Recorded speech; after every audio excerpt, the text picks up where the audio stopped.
جماعة عندنا مفاجأة. هنعمل فسيخ، أنشوجة، سمك مملح، أيا كان هنسميه ايه.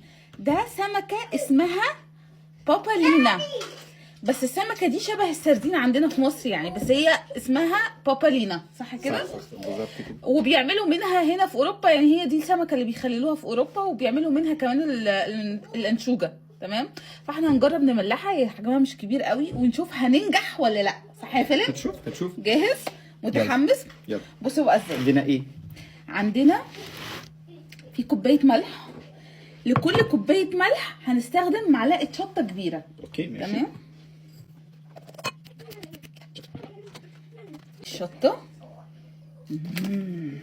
ده تشيلي قوي ولا؟ لا، ريحتها مش تشيلي قوي، هي بس الشطه يعني مش هتشطشط السمك، هي تستخدم كماده حافظه يعني.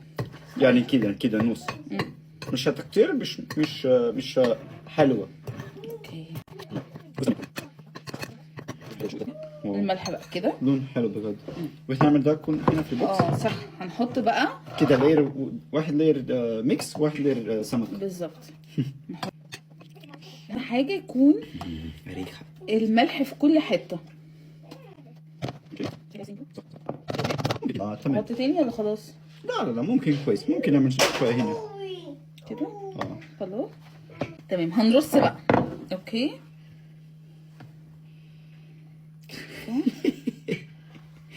اعملها معاك ساعتين. يلا روح نام حبيبتي. هيناموا.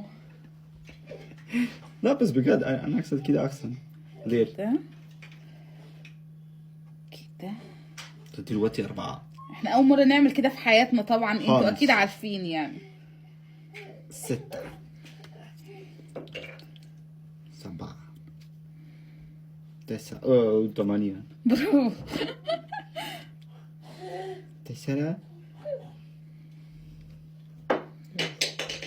10. كده I think I put like this. لا كده تمام، كده كده تمام. تمام. احنا بشكله كده دلوقتي. ما بياخدش أوكي وقت لان هو شوية. مش كتير، لان هو مش كبير يعني. طبعا لو السمك حجمه اكبر اللي انتوا بتملحوه او بتخللوه يعني هياخد وقت اكتر، بس المفروض ايه نكبس. ممكن نعمل لير تاني بس شوية كده، وهعمله ملح وتكون تمام. ده شكله ريم دلوقتي، ريم أحمر. رمل. مش ريم، رمل. ايوه صح، برافو عليك. بجد.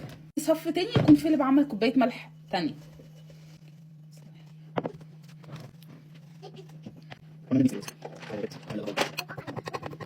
اتفضل. ده بودرة. يلا. سمكة. سمكة. لازم نتاكد ان انتوا بتضغطوه عشان هو يطلع، وان هو متغطي من جميع الاتجاهات. بالظبط كده، برافو، شطورة يا شو. دلوقتي بقى هنلفها بالستريتش، وبعد كده نقفلها بالكفر بتاعها، بالغطا بتاعها، عشان نتاكد ان هي معزوله عن التهويه 100%.